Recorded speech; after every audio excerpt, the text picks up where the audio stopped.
Alrighty, we might get going now. I'm Jon Faine and welcome. I'm a Vice-Chancellor's Fellow at the University of Melbourne and a proud alumnus of Monash University with an Arts and Law degree a very, very long time ago.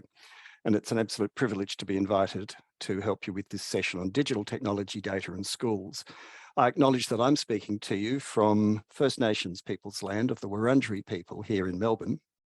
I pay my respects to their elders past, present and emerging, and also on a personal note express my impatience for a treaty or treaties to try and repair just some of the damage that we've seen in the colonial era of the settlement of this land.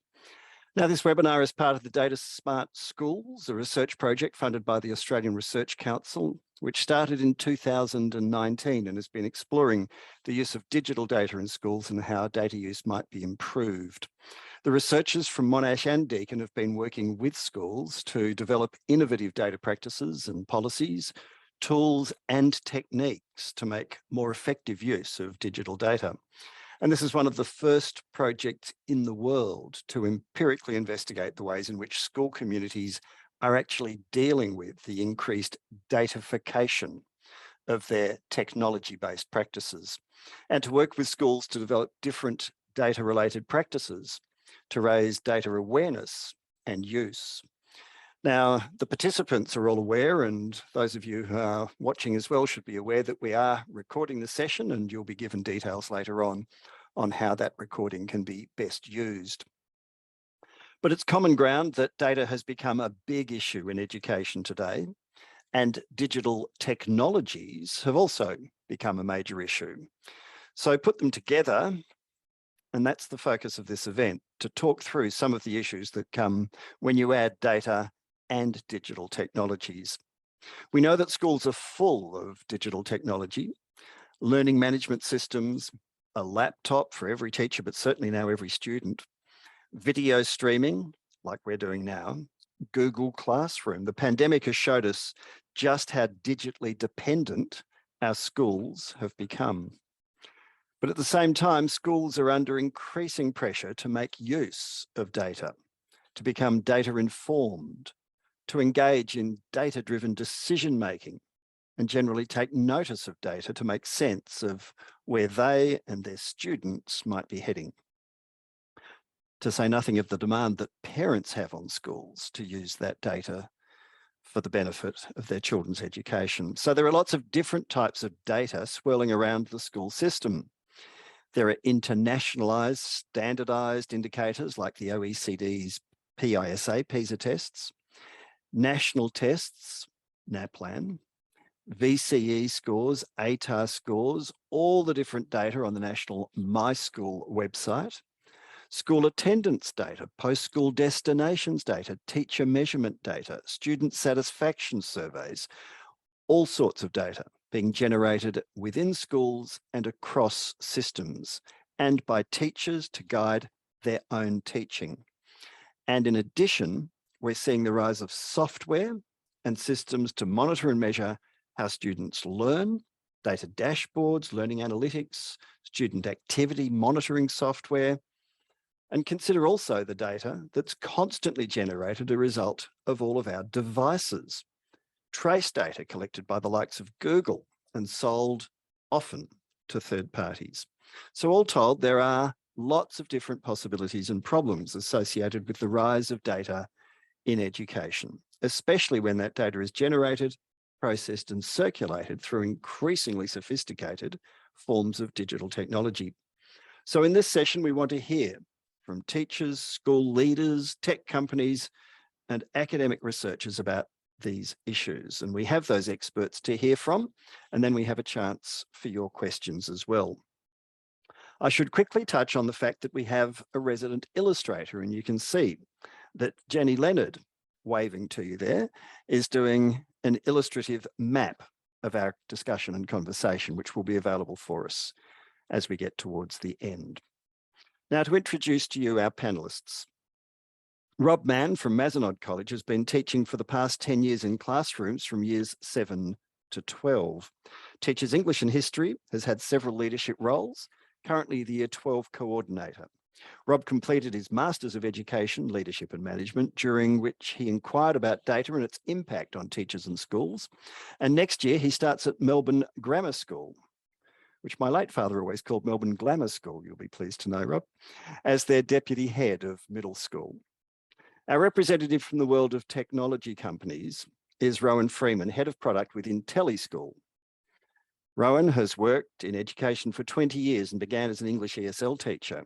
Throughout his career, his interests have revolved around digital pedagogies, building teacher professional practice and innovation through technology.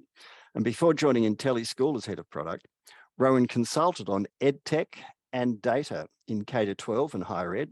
And prior to that, directed learning design teams in the higher education sector. And thank you, Rowan. And then our researchers, Lucy Pangrazio and Bronwyn Cumbo.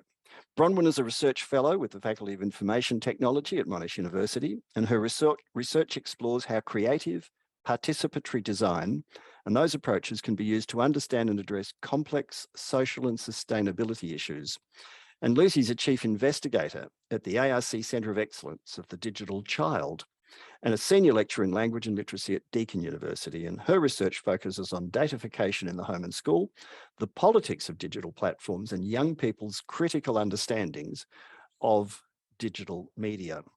So let's start with Rob Mann, whose presentation will be followed by some questions from me, and then we'll go through each of our panelists, and then there's a chance for you to form your questions at the end. So you might want to keep that in mind while we hear from our three speakers. Rob Mann, your time starts now. Thank you very much, John. Really excited to be here and talk all things data. I suppose I can speak on behalf of teachers and my lived experience, and it's a really exciting space currently to be involved in schools and the emerging digital technologies that we have access to, and the uses we have for data in schools. So I suppose just to start with a bit of a state of play where things are at the moment. And the last few years, clearly there's been a rapid growth with the amount of technology or the types of technology we have available to us within schools. And that way in which we can effectively collect data and use that to analyse, interpret, and then hopefully make informed evidence-based decisions in the classroom with students and also with cohorts of students across year levels, and also as school leaders with the programs that we run across whole schools. And I'm sure that same policy is used for policymakers as well. So obviously the key is to harvest data or collect data in a way that we can make evidence-based decisions. Early intervention is one example of that. Enrichment is another. And also use that data to measure student performance, growth over time, but also measure staff performance in the way in which they're able to help students on their learning journeys. Another real advantage that we're seeing at the moment, in the last few years especially, is how we can remove some of the laborious tasks that teachers and school administrators have been required to do through digital technology, and making sure that we have such efficient processes to hopefully give some time back to make better learning outcomes for our students. So there's a lot of positives that come with digital technology at the moment in schools. And as mentioned, a lot of that is around what we can do in the classroom to support students academically.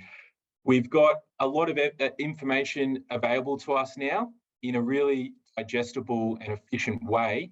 The challenge for teachers is to take that information and make informed decisions in the classroom in real time to help student outcomes. And that's happening. We're getting better at tailoring learning for students based on the evidence and based on the data that we have accumulated on students in classrooms, across years, and in different subject areas, and really help students identify how to refine and develop their skills and knowledge. Once upon a time, you may remember that you only had to be worried about your report at the end of the semester. Now we have the ability to have continuous reporting. So our parents are constantly in that feedback loop, working with students and with teachers to improve student outcomes. We can use digital technology and data to inform our staff and/or our parents about how students are progressing in the classroom in real time, which obviously improves their outcomes in the classroom. and be able to pick up on progress and regression in real time too. Another real benefit for data currently, use of data in the classroom for teachers, is the refinement of our own practice, analysing tests, assessments, engagement. You know, we can use data accumulated from laptops, for instance, to work out that time in the class that everyone logged off and started watching something they probably shouldn't have on YouTube, to determine, was that something that I can control in the classroom to ensure that they stay engaged. And a real emerging space that's become so prevalent and important is wellbeing data. We can survey our students more effectively now. We can track in real time, day in, day out, if we'd like, regarding students' wellbeing, and also bring together a lot of the different data points that we have in a school, attendance data, with our performance data, to work out how our students are progressing, both in terms of academically, but obviously our academics are a good indicator of wellbeing as well, and vice versa. And also, as we've mentioned, some of those digital processes and the digital transformation that's happened in the classroom and in schools is quite awesome, and is definitely making things more effective in terms of the way in which we gather, collect, interpret, but also communicate those data points with our key stakeholders. But with the positives, obviously comes challenges and problems too. So whilst the digital transformation has occurred and we've got data democratized for us, we also may not have been as expedient with making efficient processes, systems and policies to use this data effectively. Teachers have the data available to them, but do they have the know-how? Do they have the skills? Do they have the behaviours embedded into their practice to use the data in an effective way?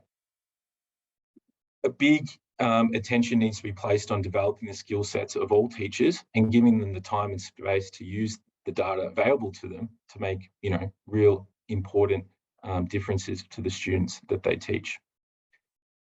Perhaps there's been an over-reliance on gathering data, but not utilising that data in an effective way. So are we testing more, because we know that we can get data that's into these efficient systems that we've bought and used in the classroom? We also need to reflect on the security of this data. How long do we store it for? Who has access to it? What are the ramifications long-term for the data that we're gathering in the school? And also think about emerging technologies. How do we feel as a school about facial recognition technology, biometrics, tracking student laptops at school or at home? All that data that we gather needs to be thought of ethically, and I think those policies that I spoke about earlier may not have been updated at the same rate these technologies have emerged. And also, we need to think about how teachers are impacted by data. Are we creating a culture where we are placing pressure on teachers to derive certain scores or outcomes for students?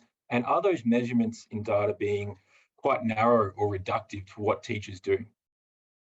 Are we creating a surveillance culture on teachers that, you know, encourages them to perhaps manipulate data to make it look more favourable? Is there a culture externally that prioritises certain data points that encourages teachers to teach certain things? Or does it encourage them to perhaps manipulate the population who sits tests so data looks more favourable? There's a lot of studies that have been looked at. One that comes to mind is Cook and Thompson, looking at NAPLAN data and how teachers may deploy inauthentic practices to make the data look more favourable. And if we're placing so much pressure on teachers regarding their data, well then, are we encouraging certain behaviours that we need to be thinking about? The other point is too, are we narrowing education into a point where we're looking for certain data points that takes away from teacher discretion, teacher autonomy? Do we need to reflect on what's important and what is education all about, rather than just deriving scores? So that's another thing that could be reflected upon as teachers and people working in schools. How do we balance those positives, but also, you know, the potential unintended consequences of data and digital technology in schools? The other point to make would be just 3 take-home messages, As technology's evolved, we've got far better at collecting, analysing, interpreting data, but have we got the skills in our teachers, in our schools, and the time to actually use that data effectively in the classroom? Are we creating a culture that perhaps is encouraging teachers to be inauthentic in their practice, perhaps, and making their data look more favourable, or steering them away from doing some of the other great work that schools and teachers do, wellbeing, co-curriculars, and holistic education? And finally, we need to think about privacy and surveillance of teachers and students. How can we make sure that this awesome potential that the technology offers is done ethically, so that everyone has positive outcomes from it? So they're the main points that I wanted to talk about, John, and perhaps I'll give the screen back. So if you want to fire any questions or Sure. anything from that. Shall do. Give me an example in your practice where the use of technology and data has guaranteed been the difference between what you might have achieved without it and what you were able to achieve with it.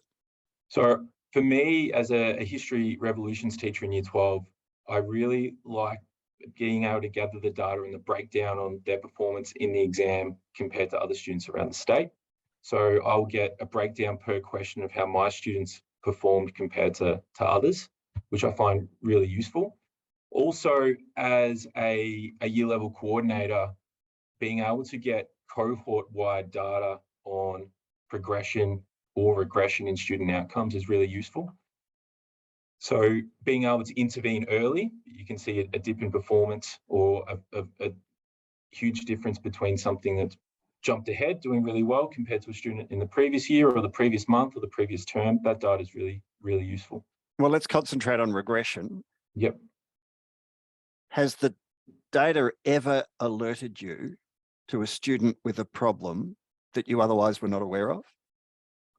Yeah, absolutely. And sometimes it can be just that initial identification piece, which allows you to dig a little bit deeper into other aspects. As we know, and working with students, they're not necessarily the ones that need the help aren't necessarily the ones that put their hand up. So being able to track academic data and then comparing that to attendance data, previous teacher notes, those sorts of things, it gives a holistic picture. But the academic data initially can be sort of the alarm bell. Reducing administrative load, which was on your overhead, is laudable. But any teacher you talk to will tell you that they think technology is increasing the administrative load because they are endlessly attending to another spreadsheet or another demand for information. How do you get the balance right? Yeah, it's really difficult. And I totally agree. I'm definitely not saying that teachers have lots of time on their hands and we're just enjoying cups of coffee. And that's probably the challenge with our policies and our practices within schools. We're adding all these different tools, but we don't necessarily have the behaviours or practices in place that make them work efficiently. And that is definitely a challenge. So whilst we've removed some barriers for, I'm not going through my mark book as I used to looking for the outliers, that's all given to me, but we have to collate lots of different data points, or we don't have the support around us to make sure that that's completed efficiently. And I'm speaking from one school that has, access to a data dashboard and that data is constantly coming in. But how do you use that effectively is also a challenge in a busy day-to-day environment when you've got 27 students in your class. It's definitely not easy, and I don't think we've got the answers just yet. So most teachers will tell you that it seems as if the technology has this insatiable appetite for their time. They can never give it all that it's asking for. They're endlessly chasing to try and keep up with the demands of the technology. And of course, what gets sacrificed is face-to-face time with students.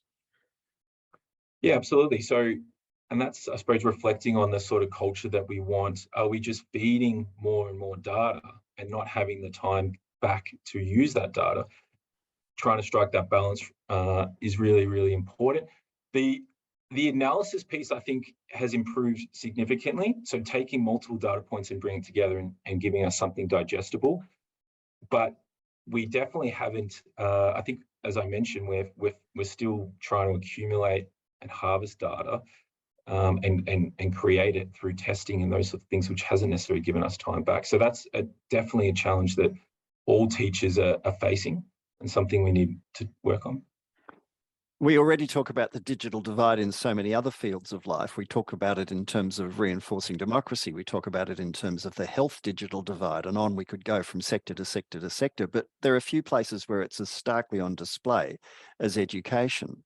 What do you do about the digital divide where you have digitally enriched communities and those that are digitally impoverished? Yeah, and I think it really comes back to making sure that we have, funding and everyone's got a basic level.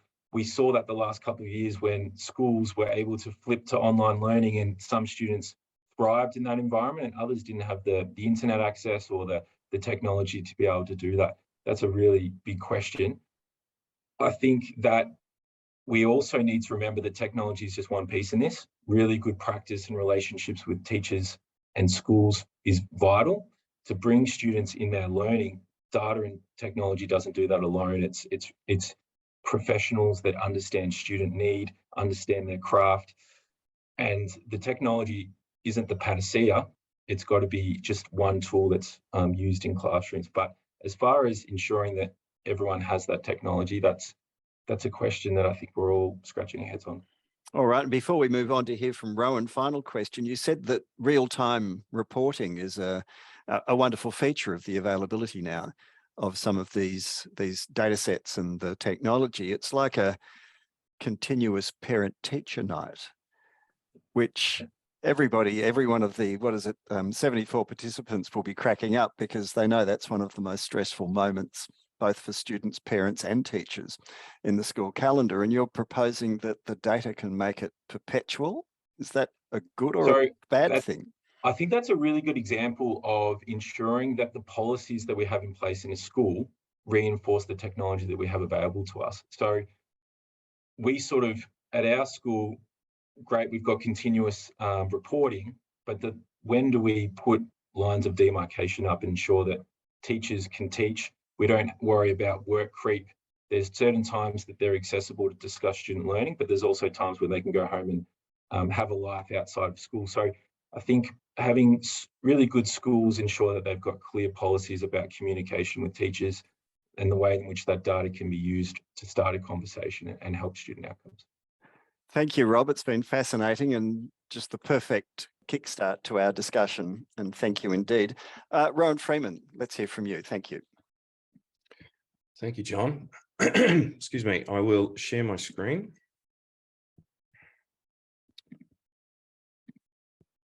So thankfully, lots there to agree with Rob. What I'm hoping to do is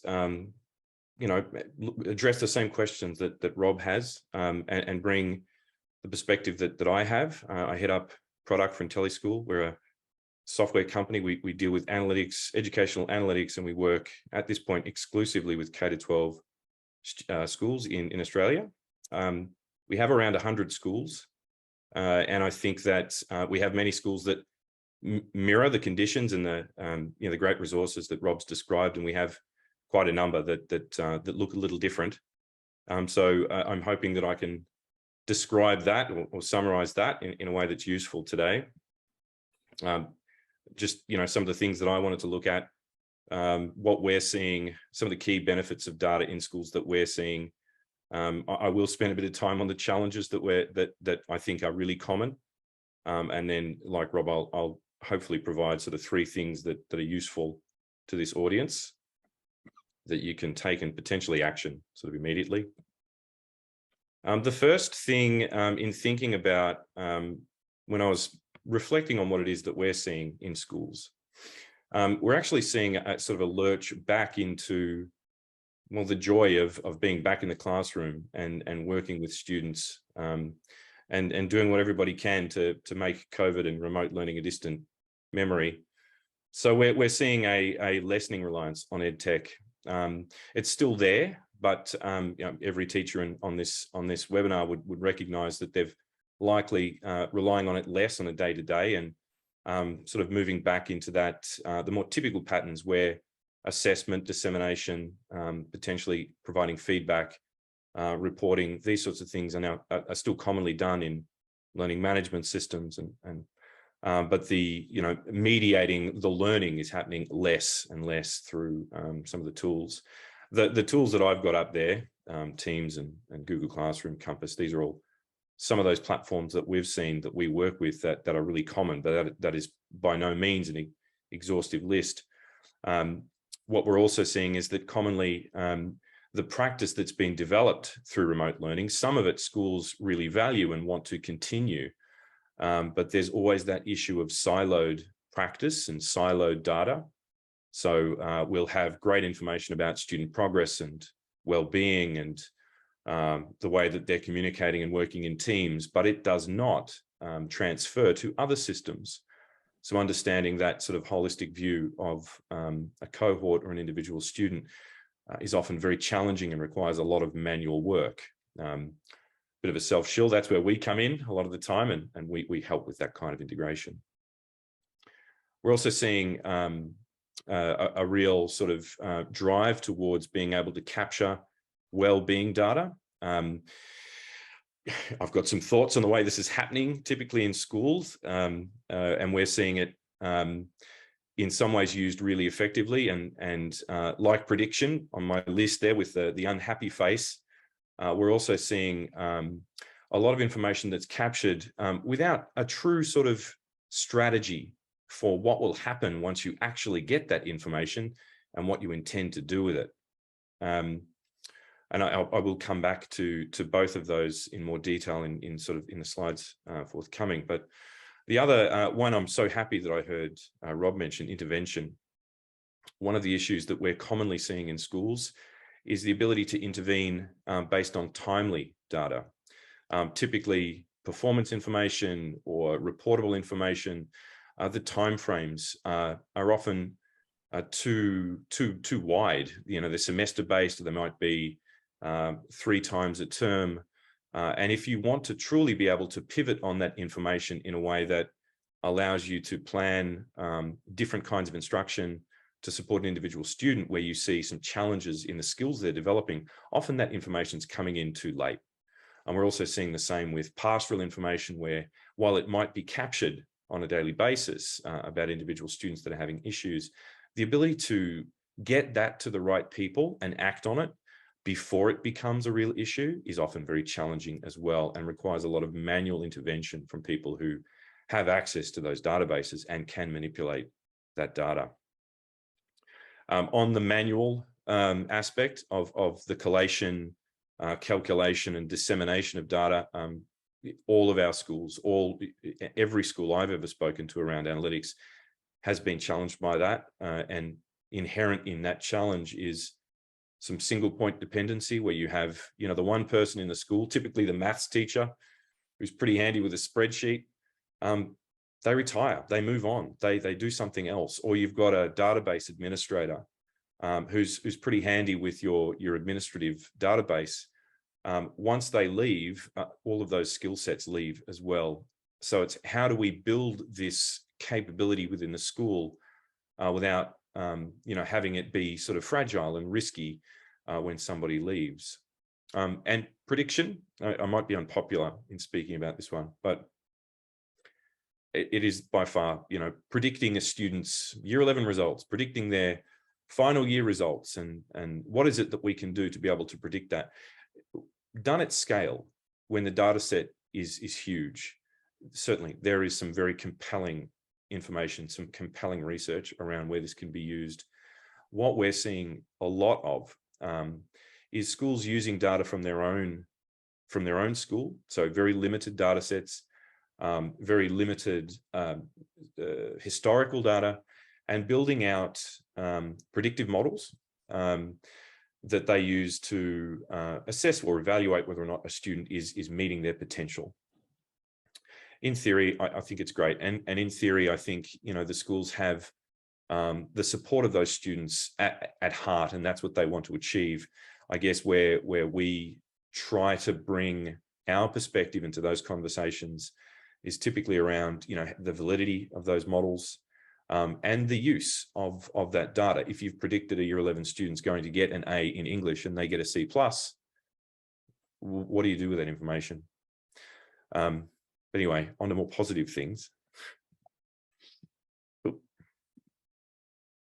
The key benefits, and these are sort of key benefits that we've seen at scale. These aren't particular to one school that has really good data. This is kind of when practices start to evolve and when good data capture is in place. The triangulation and cross-checking of multiple data sources. I'm certain that everybody on the call would love to be able to easily compare aspects of NAPLAN performance to Orwell or PAT data, and then also have that make sense in terms of growth and progress and performance with internal measures of performance where you're doing assessments in class. Often the work involved to be able to even get to that point of triangulating that data is considerable. So where we've helped schools, again, it's a bit of a self-plug. This is one of the key benefits that our schools have expressed to us. Automation, Rob spoke a lot about the impact on teacher time. I think inherent in that problem as well is the administrative burden of managing the data, getting the data, even before it hits the classroom teacher's Google Drive and they have to open it and have a look at it. We work to automate a lot of those processes. So capturing the data where it is, pulling it, unifying it, normalizing it, and then making use of it in ways that don't require a great deal of interpretation or time. It points to the next thing that somebody might do when they're considering, how to help a student. And I seem to have a double up there. Simple triangulation. Well, look, let's leave it there. These two are the most common that we've seen: automation of highly manual administrative processes and triangulation of multiple data sources. I might add one, since I seem to have doubled up my slide there. The other is timeliness. One of the things that we work really hard to do is where we can capture data from its source and where we can have it made available to people the very next day is more than just surfacing information for them, but it's starting to pull together different signals about students who are at risk. And the way that we look at risk is the same ways that schools look at risk of disengagement, risk of some issues around poor performance, issues in a student's social circle and their impact on how they feel or the confidence they have around being able to attend to their academic work. Really, the work that we do in automating and integrating is to be able to have that information presented sort of in a way that's immediate and in a way that recognizes that if left unchecked, if we don't do something about this now, it may turn into a big problem. So integration, triangulation, and then finally really skimming the top of all of the really important information and getting that to people, the people who need this information at the right time. Some of the challenges that we've seen that are really common, I feel, all revolve around what is often a lack of a digital strategy. And what I mean by that is the lurch to start having analytics, getting data, often precedes a really careful consideration of the broader agenda of the school. What is it that we hope to do with it? What is the hypothesis that we can formulate when we get this data? What do we think will happen as a result of having this information? What are the actions we hope to see as a result? And really starting at that point, because the getting of the data is becoming easier. Excuse me, the correlating of that data is getting easier. But really, from what we've seen across all of our schools, it really needs to start with a digital strategy, which sits right underneath your annual implementation plan or your 3-year strategy, and really should touch on all of the areas that I've also listed there. Things like, do you get a solution like ours, or do you want to grow it in-house? Do you have the capability to build this thing and to manage it long-term and to continue to hire people to do that work? How will you, if you buy a system or you build a system, how will you support that into practice? We've found that the implementation of an analytics tool of any kind is really a 12-month commitment until you really start to see that really impacting practice on a broader scale.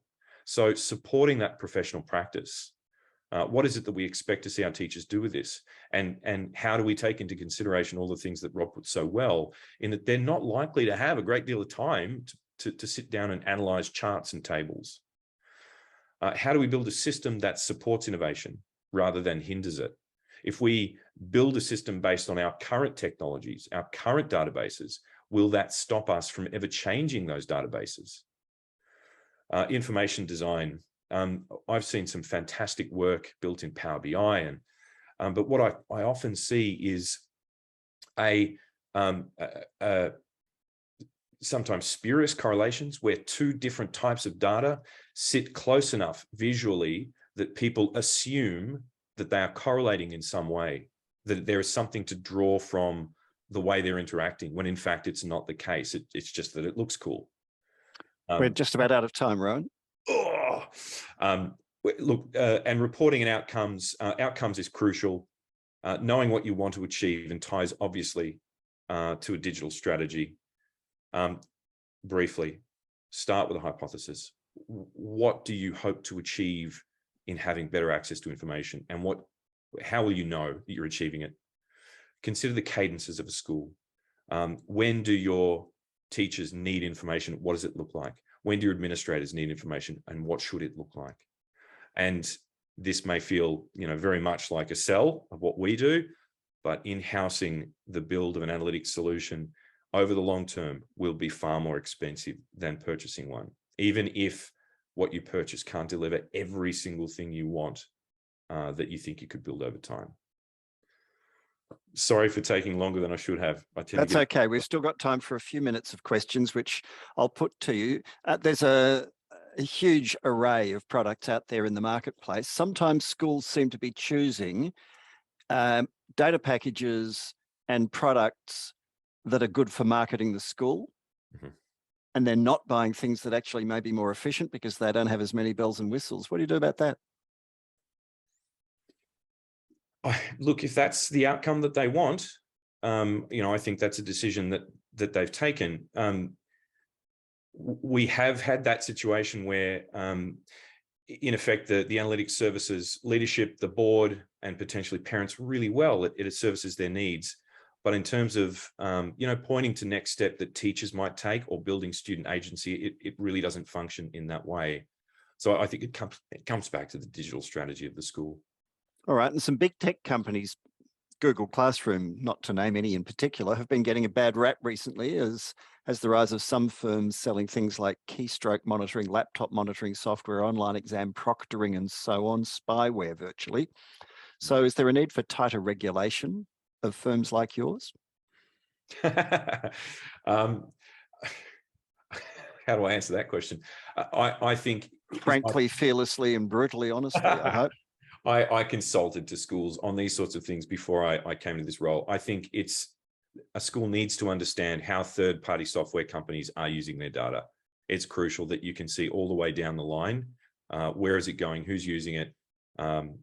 What will it be used for that you might not be happy with? Yes, I do think that's necessary. Absolutely. And that falls to government, I presume.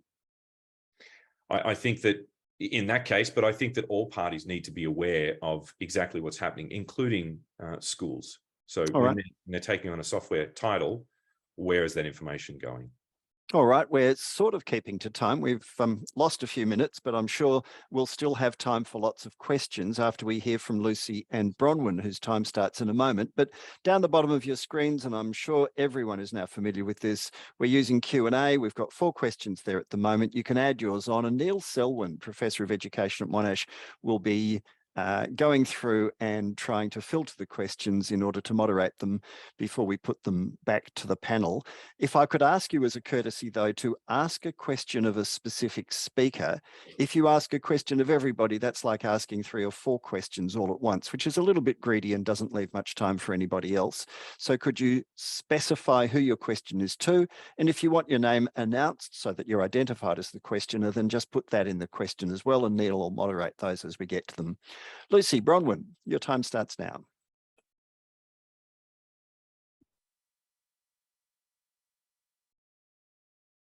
You need to unmute yourself if you could, please. Bronwyn, you're on mute. Thank you, Lucy.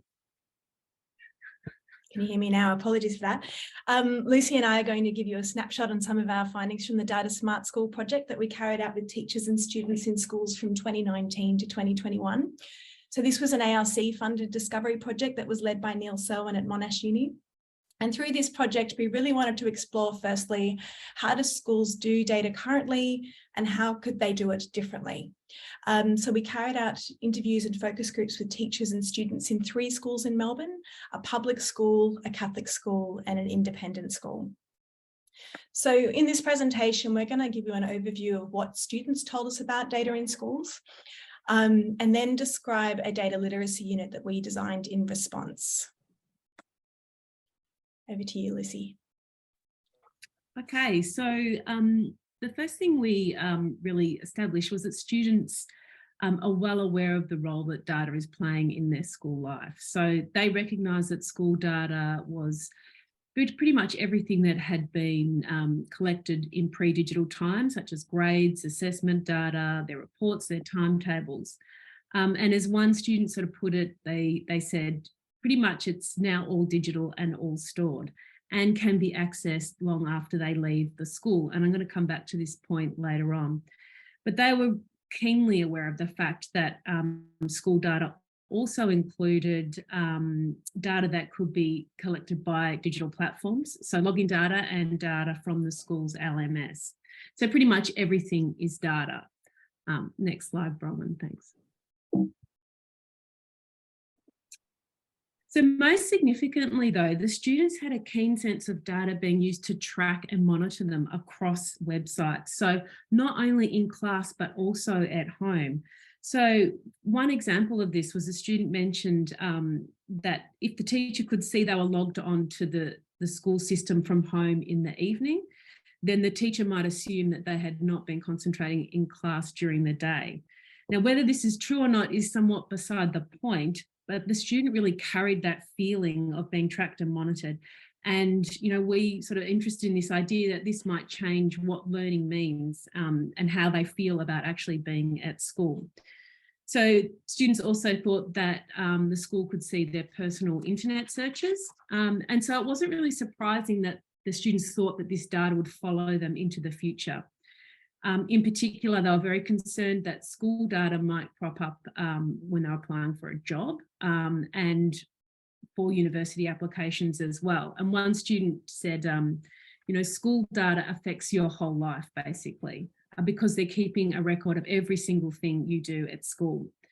Other students thought that the government would also be interested in their school data, and mainly because they believed that this information was so easy to find. Other students had concerns that this data was often inaccurate or interpreted inaccurately, and that this could then cause issues between themselves and teachers and themselves and their friends. Next slide, please, Bronwyn. So interestingly, students had really diverse opinions on data privacy in schools. So some students were really distrustful about personal data on platforms beyond schools, so social media platforms, but they were far more trusting of data privacy in the context of the school. So they trusted that the school would look after their data. And the fact that they didn't get spam emails, they sort of took as evidence that the school's doing all the right things. But many really understood that there's no real way that they know whether or not the school is keeping their data safe. Others were more skeptical. So those at a Google school really understood that Google were probably accessing that data. But one interesting finding was that the students felt a real sense of powerlessness when it came to school data. And that was because with non-school data, so on social media platforms, they could do things like use a fake name, use a different photo, they could change their date of birth. However, when it came to school data, all those things that they used to do on social media platforms, for example, they can't do in school. So here they sort of feel subordinated in two ways, not only by the school and, they're required to conform to the rules of the school, but also as the user of digital media. And as many of us, students are the same, they don't know where their data is going. So they felt doubly kind of subordinated. And many students are very concerned about the amount of data and who has access to that data. And not just beyond the school, many felt that, so teachers like replacement teachers that come in for a day and have access to their data, they also mentioned concern around that. Of course, there's a host of unknown actors as well in the data economy, and Bronwyn's going to talk to us about that now.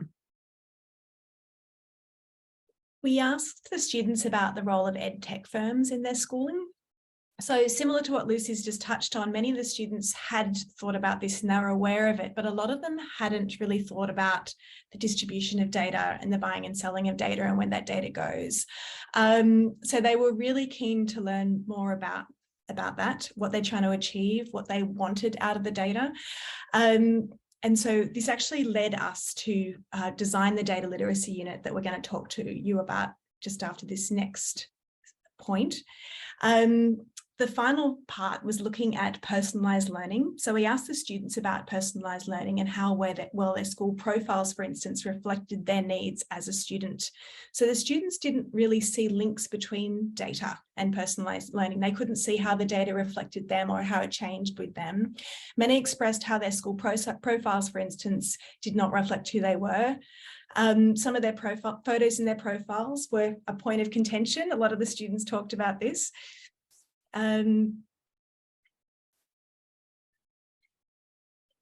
So perhaps the school could use data to help the students instead of focusing on the negative elements. And this was one message that really came out loud and clear when we spoke to the students.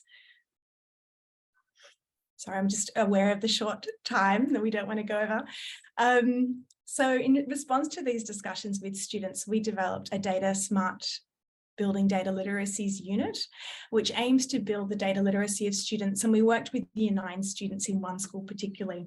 So this unit was co-designed with 6 teachers with one of the participating schools, and we iteratively tested it with classrooms in the school term in Year 3 and again in term 3 and again in term 4 in 2021.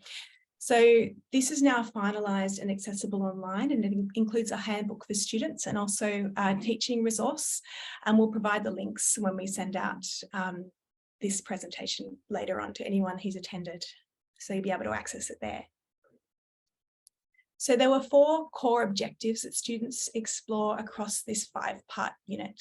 So we start out by looking at personal data. What is it? How it's used, how you can protect it. And then we apply these same principles to the school context to invite students and teachers to think about school data, its uses and implications.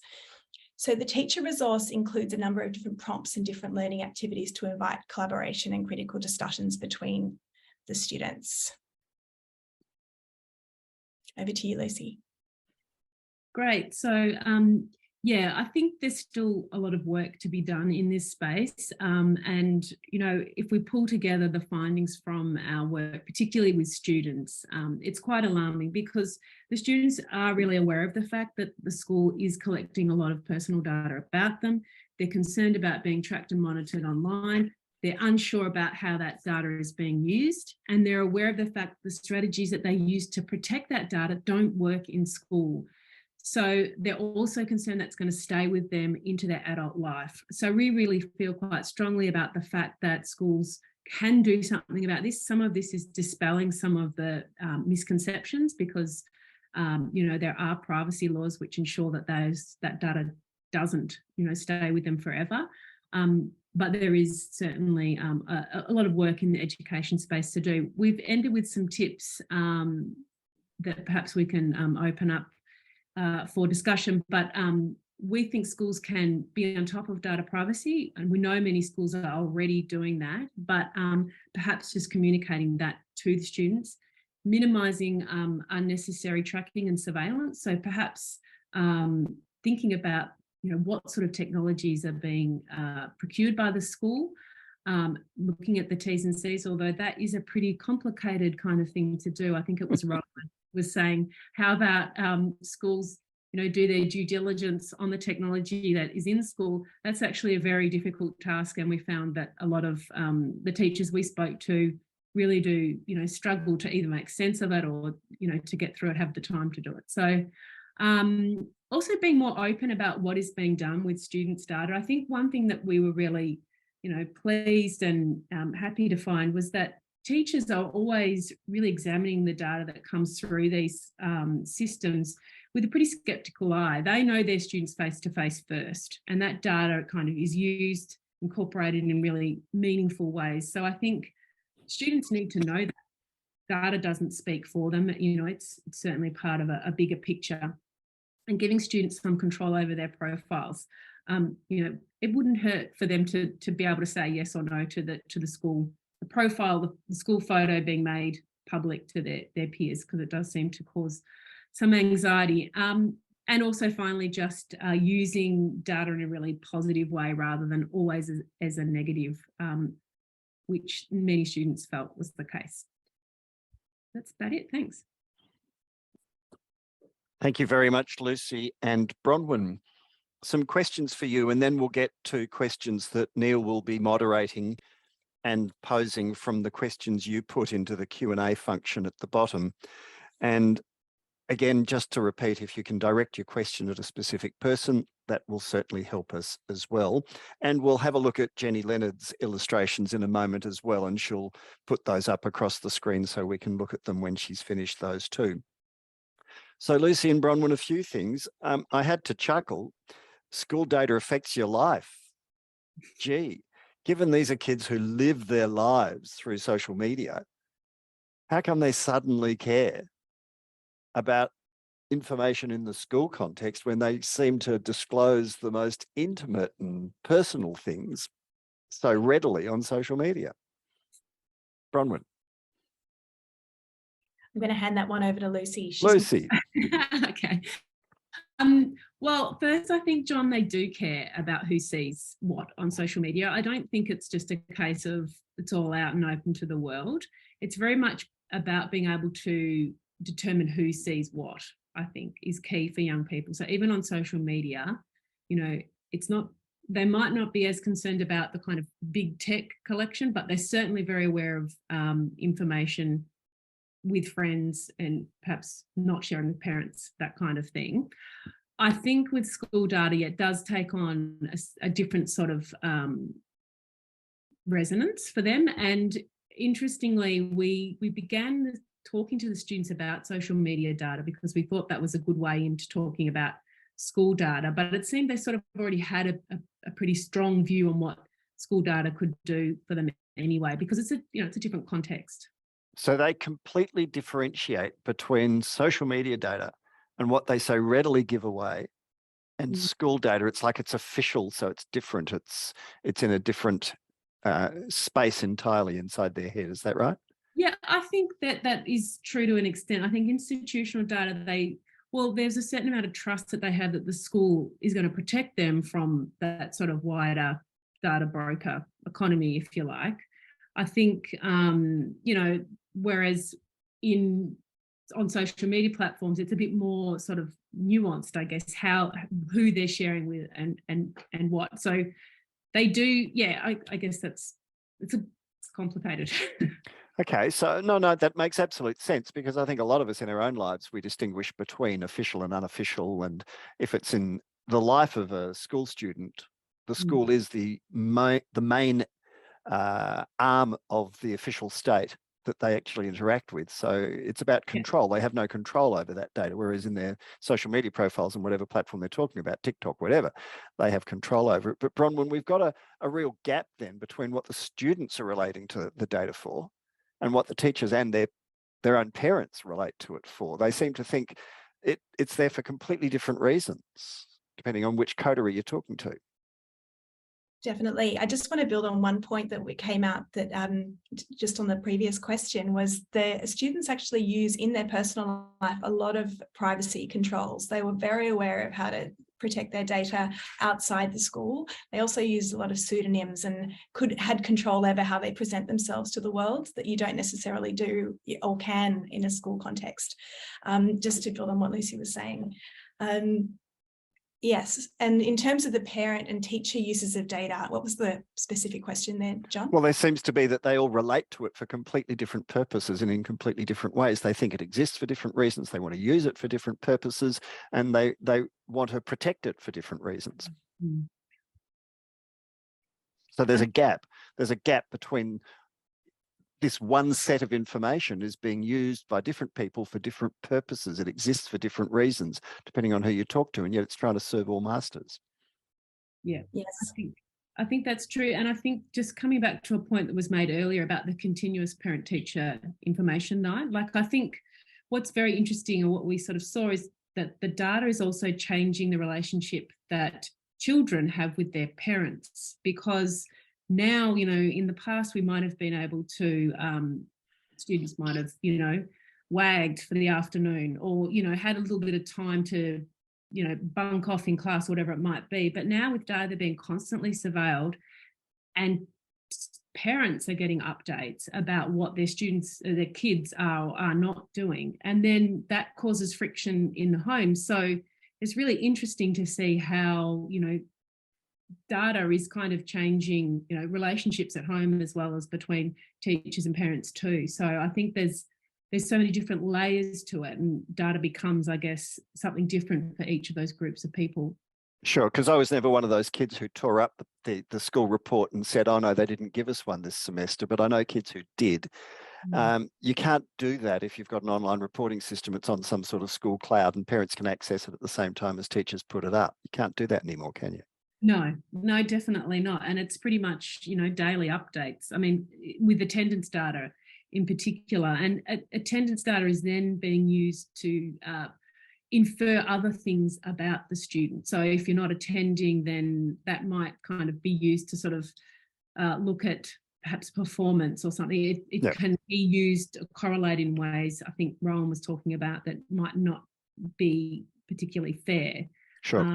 It can be kind of misleading, I suppose. Yeah, like that experience at parent-teacher night where the teacher looks at you and says, could your child bring a pen to class, please? But not everyone's had that experience, I might say. Neil, we've got lots of questions and we're running only a little bit behind the time we wanted to. And I congratulate you all, Lucy, Bronwyn, Rob and Rowan, for managing to get us to the point where we do have a healthy 15 minutes for questions. And Neil's been having a look at them all and is going to ask them on your behalf. Thank you, Neil. Excellent. Thanks very much, John. And I'm looking at Jenny's already filled up her page, which already looks excellent. Just as a kickoff question, this is, I guess, to Rob. It's come from a few people in the chat, from Tara, from Tracy. To what extent can data in schools capture the human elements of education? How can data capture the full range of relational stuff, relationships, emotions, the human side of teaching and learning, helping students behave ethically? And is there a danger that all these elements of schooling are getting lost in the data drive? Well, I'm sure Rowan would be interested in finding an answer to that question. I'm sure that would be something that all data and digital technologies would like to do. I think it's really difficult. I really am mindful, as much as I'm talking about some of the benefits of data, that we need to make sure as teachers and as schools we don't lose that human interaction, and how to quantify the impact that a teacher has on shaping a student's life is so difficult. And for every student, it can be very different. So I think that, you know, we can set up systems to ensure that students have the opportunity to provide teachers with feedback in a respectful and well managed way, but to quantify how we can, you know, the relationship piece that some teachers do in so many different ways, I think is really, really difficult. But creating a system in place where if teachers would like to seek feedback from their classes and do that in an effective way and make that data digestible for them, I think is good. But we also need to make sure that we're not making simplistic generalizations about the difference between perhaps engagement and learning and the difference between, being an entertaining teacher and being an effective teacher. So, there's some really important questions, and I'd be, how do students know how to decide what their teacher was doing for them in the classroom in a really effective way to measure that? That's difficult too. And the last thing that we want to do is make simplistic generalizations about what teachers are doing. I think we want to ensure that there's autonomy and discretion that sits alongside the data that we're using. So we've got to find that balance. So does that mean we have to measure everything? I'm not sure. Isn't there a risk, though, before we get to the next question that Neil will pick out, isn't there a risk here? And maybe it's one, Rowan, that I'll throw in your direction as well. If we robotize the process of teaching, if we rely entirely on data to tell us everything, we take out the creativity, which is, everyone I'm sure agrees, one of the most valuable things you can teach kids. If you're just teaching them that everything is process driven, everything is data driven, everything can be reduced down to pluses and minuses and ones and zeros, then where does the creative spark come from? And there's, in the marketplace, and you work in this marketplace, there's a growing backlash against this stuff, and schools are now starting to market themselves as not being so data driven. We're going back to reading, writing, arithmetic. Mm-hmm. I look, you're not going to get an argument from me on that front. The imposition of collecting the information to drive those kinds of systems would be Orwellian. And I don't know that if you can't find a reason for measuring such things, what do you use that information for? I think that's what it's always got to boil down to. I tend to agree with the way that Rob has put things. There needs to be a purpose to it. And the way that you're describing this difference between being data-driven and being data-informed, I think is really critical. Everything that we're doing with analytics is to aid a teacher, not to replace a teacher, not to replace their judgment. We're not moving into that space, and I think it's folly to try. All right, Lucy, do you want to add anything to that? No, I think it's just reassuring. Okay. Yep. All righty, Neil, next question. Yeah, well, we had a question from John Mason, who was described by another guest as, are you the John Mason? So you must be famous. This is looking positively towards the hype around open data. Issues around the openness of the data on the platforms that we routinely use. A lot of it's proprietary and we can't get hold of the data. Is there a chance for making data more open, more usable, more reusable by schools? And that was a question, sorry, for Rowan, primarily. It's a great question. We have fallen into that trap a little bit in that we're collecting so much information and we're posing it in a certain way. We work with our schools to make sure it fits the need, but then I do agree that there is another need to be able to say, well, where is that coming from? How is it that it's being calculated? And avoiding, these black boxes, these algorithmic black boxes that nobody can peer into.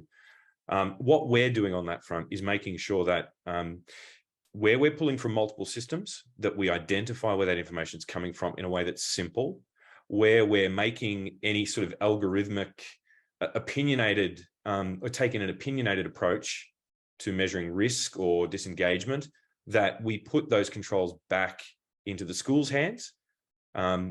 Because in the end, the symptoms of risk or disengagement, those are well known by schools. So we work with our schools to ensure that if we're designing something that is algorithmic, that they have the controls, they know what the elements are. I'm not sure that I can say that about everyone or every company that works in this industry, but I agree that it's critical. Finally, getting that information out, we have to be able to export anything that we generate, anything that we collate, any transformational manipulation, that information we make exportable. In the end, it doesn't matter how hard we work to meet every need, schools will want to do other things with that information as well. So that's kind of a need that we're trying to meet. Lucy, aren't there problems then? Even though Rowan's representing a successful enterprise that's offering a product into the marketplace, it's a very competitive marketplace, there's lots of different products. School A adopts product B, and then after 5 years, someone else comes in and says, no, we want to use product C. What if you don't have compatibility between systems? What if you don't have a capacity to migrate from one system to another and you risk losing data? I mean, is it an issue here in a marketplace that's so competitive, how you continue to keep this, to avoid a monopoly, I guess is what I'm driving at. Yeah, I think it's really difficult because one thing when we were mapping the different digital technologies in schools, we found that there's a lot of manual work that teachers were doing to make different systems talk to each other, to interoperate. And I think schools are really unique in that we are looking at, well, teachers are wanting to see development over time. And so one problem that we've seen is that, just being able to access data from previous years is really difficult because, it's sort of built around this annual kind of cycle. So being able to see a student across 7 years is difficult with some of these technologies. So I think, it's one, you get these sort of legacy sort of technologies as well that sort of stick in schools that can be, quite sticky, if you like. They stick around, but they might not serve the purpose that the school really needs, which is to perhaps see that development across time. All right. And, the whole question of who owns data, of course, is absolutely huge as well. Can a student say, well, that doesn't fairly represent me. I'm not happy with the way you've gone ahead and distributed that. I can anticipate a day, and I'm putting on my lawyer hat here, where someone's going to say they've been defamed by the distribution of data, which they say doesn't appropriately or fairly represent their ability, their capacity, or I missed out on an entry point to a university of my choice because you misdescribed the way I conducted myself during the year. You can anticipate all of this coming, can't you? Still with you, Lucy? Yes, definitely, because so much of how that data is interpreted, or even just the way it's categorized, is really dependent on someone's view somewhere. And that person, may not, may come from a very different cultural background, different era, etc. So definitely, I think there's potential for that. There's the category issue. There's also the interpretation of that data and the way it's being kind of represented as well. So definitely. All right, much as I'm sure everybody, all our 60 or 70 or so participants love seeing you all, I think we might ask Jenny to upload her fabulous map over the screen so we can get to see the intricacy of it while Neil finds another question for us. We'll drop into the background as we let Jenny take over the screen. Go ahead, Neil.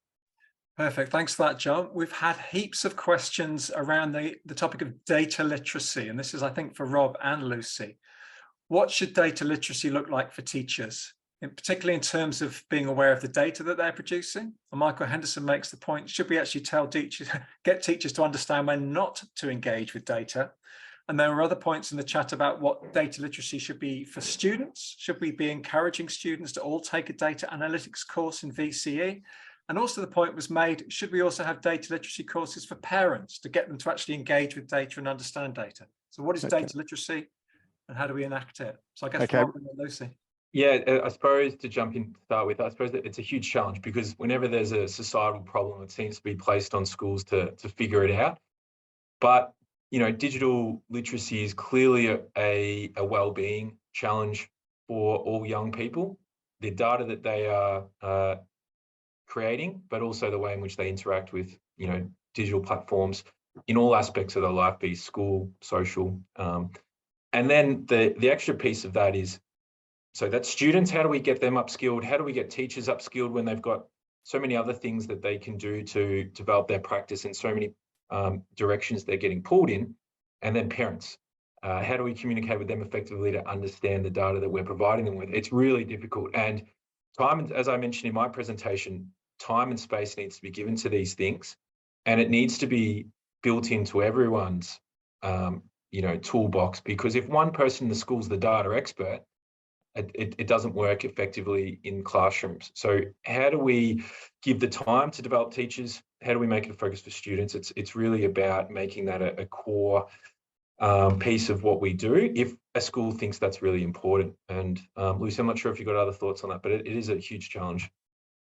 Yeah, I think it is a big challenge, but I think universities need to look at how they're preparing teachers to work in schools. I don't know if this data literacies can happen in schools with teachers who are already, obviously that will take place, but I think looking ahead, it needs to happen as a core part of pre-service teacher training. The other thing to say around parents and, just the general population, I think we don't need to know everything about data, but we need to be approaching it critically. We need to be, thinking about how it's changing the way we do things, the way, we understand it. We need to be asking questions of it. So that doesn't mean we need to be data scientists, but we do need to adopt a critical perspective on data. And I think at the moment we're not quite there. There's work to be done around, just thinking we can really begin to kind of unpack and see how these things are developing and positioning us essentially.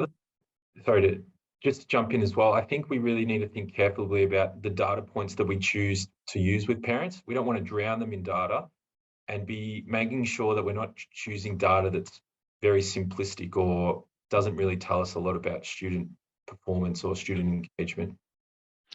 There's another really interesting issue, and I might ask you to keep going on this one, Rob, and then I'm sure Rowan will want to jump in. There are products now being directed to homeschooling, and for parents who are anxious about their children's outcome, they're sometimes going around the school and they're buying packages that they hope then are like a digital tutor. And you can actually have a clash between platforms. You can have all sorts of contradictions between platforms. You can have kids being tugged in two different directions. So what do you do about data awareness, and what do you do about platform awareness? How do you deal with that? Yeah, I think it's a huge, again, another challenge that we're facing in. And again, we need to make sure that we're not replacing the teacher with these platforms and educating parents around that. I think the last couple of years when we asked people to learn from home, they realised how important that engagement piece with their teacher and that relationship piece is. And as practitioners, we get asked these questions about platforms, and a lot of us probably aren't equipped to make informed decisions about how we teach. So I think, encouraging our parents to, not rush out to buy the new shiny toy, but trust in the school and the programs that we provide is probably the first port of call. I'm sure Roland's got some ideas on that. Sure, Rowan, we've only got a minute or so before we have to wind up. Putting to one side that different platforms can offer sort of a different experience and a different perspective. We see contradictions in data within the school itself. So that's a challenge that's sort of inherent within, building a good system. I think it comes down to this issue of data literacy and understanding what different signals are telling you. And, I recognize what everybody else is saying, that overhead can be significant. But the challenge of consistency is there, whether or not parents are buying their own platforms or not. There's always one tough marker and one pretty light teacher. So that's hard to get that consistency in the school, let alone with different programs. Absolutely. Yeah. Lucy, do you want to buy in just as we pretty much wind up here? Do you want to buy in on that issue too? Happy not to. All right, Bronwyn? No? Oh, goodness, can't even get anybody excited here. Neil, I still see we've got a whole lot of questions there, but unfortunately we are out of time and the clock defeats us. I suppose I have to pose the obvious question. If we can't agree on data or data as a pronunciation, how hopeful are we and optimistic that we can make progress on far bigger and more complex issues? But that's just me being mischievous. Look, thank you everybody for joining us. Could you please virtually thank Rowan Freeman, Lucy Pangrazio, Bronwyn Cumbo and Rob Mann. Neil Selwyn, thank you indeed as well. This has been part of the ARC-funded Data Smart Schools project, and this event has been recorded, so you and your colleagues can access the discussion at a later time.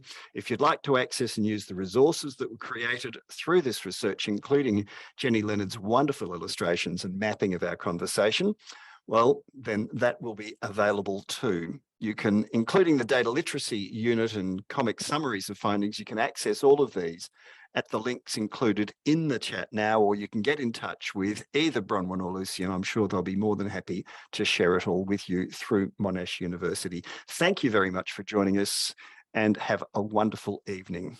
Good night.